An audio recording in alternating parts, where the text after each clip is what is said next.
Hey guys, welcome back. In honor of it being Halloween season, in honor of it being October already, I want to do a book review on Frankenstein.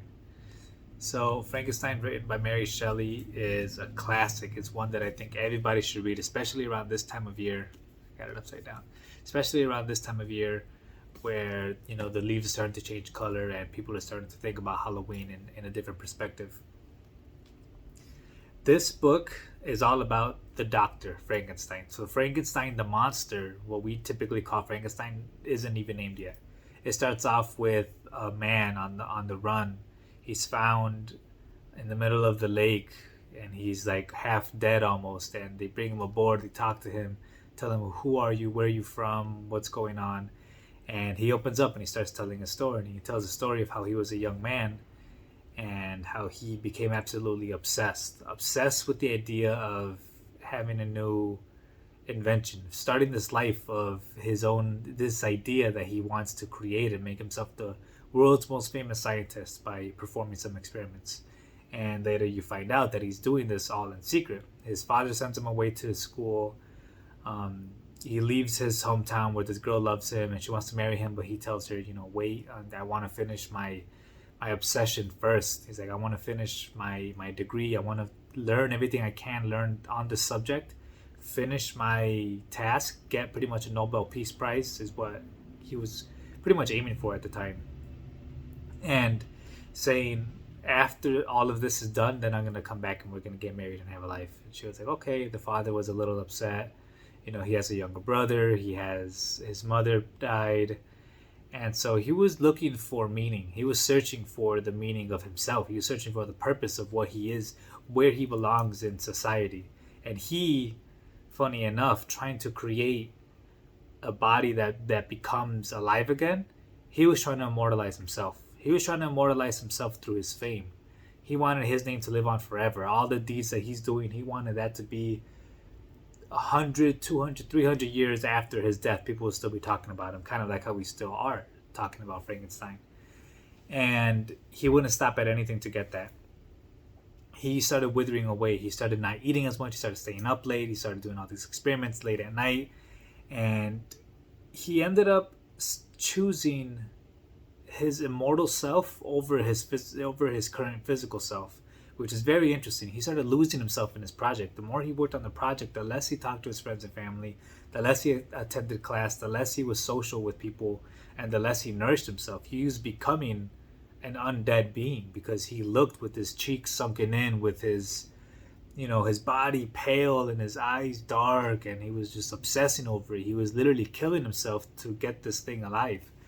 And it's kind of interesting to see that play into the story. And he's writing letters and it's written beautifully. It's written in what you would expect 1700s. I think it's in Europe, 1700s European, literature to be written as. It's very eloquent. It's very fancy. I feel like when Mary Shelley wrote this, she wrote this in a calligraphy pen, dipping it in feather ink, and it feels nice to read it. And Frankenstein, the doctor, is taking body parts from a cemetery where he lives nearby, and he's putting them together and making this monster. The monster is green, and the main story is once the monster comes alive, the monster himself, he scared away the doctor. The Dr. Frankenstein couldn't face the monster. He couldn't face his own creation. He created this being and he couldn't love it. He called it ugly and despicable and hideous, and he wanted it away from his sight. And Frankenstein the monster was confused because he saw him, one, as his god because he created his very first of his species, and two, as a father figure. He wanted him to love him, to discipline him, to tell him where he should navigate in life, what to do, how to meet women, all the things that a typical father figure should do. And Frankenstein, the doctor, gave him none of that. He gave him the complete opposite. He gave him just dead feelings. And the crazy thing about it is that he left the monster, but he kept following the Dr. Frankenstein. He kept wanting to be with him, wanting to be around him. And you start seeing how Frankenstein actually becomes more human again once he stopped obsessing over his undead, creation, And Frankenstein the monster, you see how he starts learning, how he starts overhearing conversations, listening to people read, studying family interactions, seeing what it means to be in a hierarchy of of a paternal family, because he studied an old man taking care of his grandchildren, and he learned a lot from that. But everywhere Frankenstein the monster went, he was considered ugly. He was considered a hideous being when deep down all he really wanted was the love and affection of his creator. And his creator would not give him that. And it's funny because his creator looked like a normal human being at this point, but deep down he was a true monster. He couldn't give love to something he created. He couldn't show affection for his hard work. He couldn't understand that what he had done, the consequences that came after his actions, needed more nurturing. It didn't just stop there. You don't just give up and say, hey, you know what, I made you, you're gone. You go your way, I go my way. Like, no, he had to sit there and continue the process of giving it that affection that he was giving it in the first place. He needs to keep it alive, to nurture something, to nurture a relationship, to nurture a plant, to nurture your house. You got to keep giving it attention, keep giving it all the things that it needs to be to keep renovating, just like how we do that to ourselves. We don't just work out once and say we're in the best shape of our life.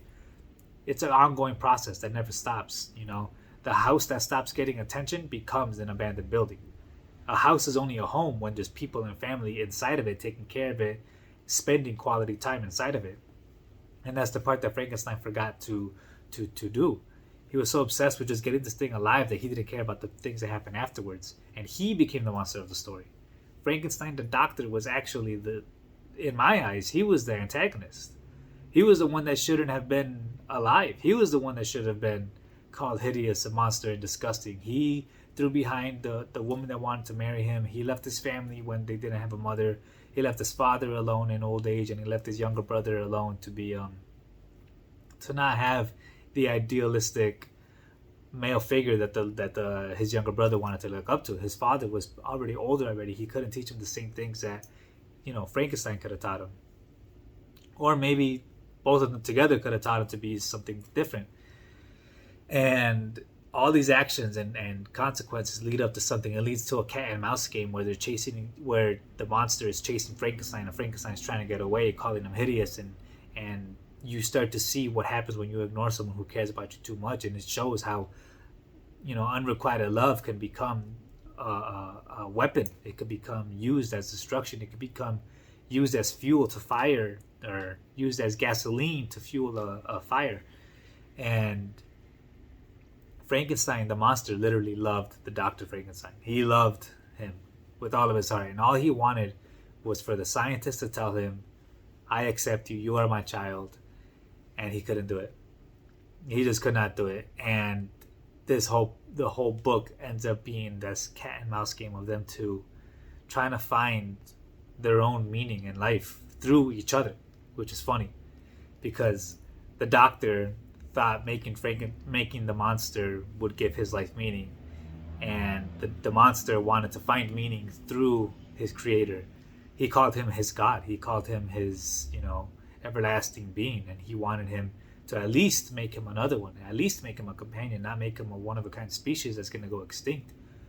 Frankenstein the monster wanted more. He wanted a civilization of his own people. He wanted to fit in somewhere. He wanted to belong. And the creator couldn't see that. He didn't care. He didn't want to do with it. So it's not so much of a scary book, but it's very good at showing us the depths of ourselves, of how we can become monsters. Just like how the scientist was actually the main monster of the book, so can we. We can see all the things that happens through this undead being or revived being. We could see ourselves in him. We could see how sometimes we want more out of things than we can get. We could see how, say a kid throwing a tantrum because he can't get the lollipop he wants because he thinks he loves the lollipop, but the older person, the parent, is saying, no, you can't have it because it's dangerous for you. Right? There's things that we can hurt ourselves by not seeing through to the other end. There's things that can damage us if we're not cautious of when we're playing with them. And everybody can have felt that feeling. Say you want a really new car and you really, really want it so bad and you want it, but that car doesn't want you.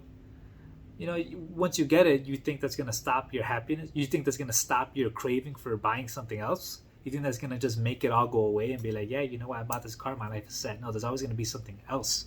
There's always going to be another consequence after the action, just like the scientists fail to realize. And this story shows us that there's monsters hidden within us, regardless if they're alive or not, regardless if they're actual physical beings, tangible creatures made of sewn up body parts.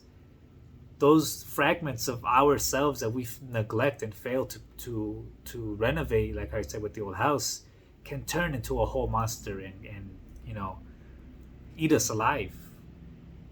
Or they could come in disguises. They could look like the scientist. We could look like the scientist, but inside be dead. And we're putting all of our own value into things that aren't alive. You know, putting all of our value in, say, a career rather than your family. Putting all of your value inside of money rather than your wife, your kids, your parents, your siblings. And we could become monsters in disguise. We could become, you know, sewn up body parts, just living still, searching for meaning. And that's the end of the video. Hope you guys like it. Like and subscribe for other book reviews. Take care.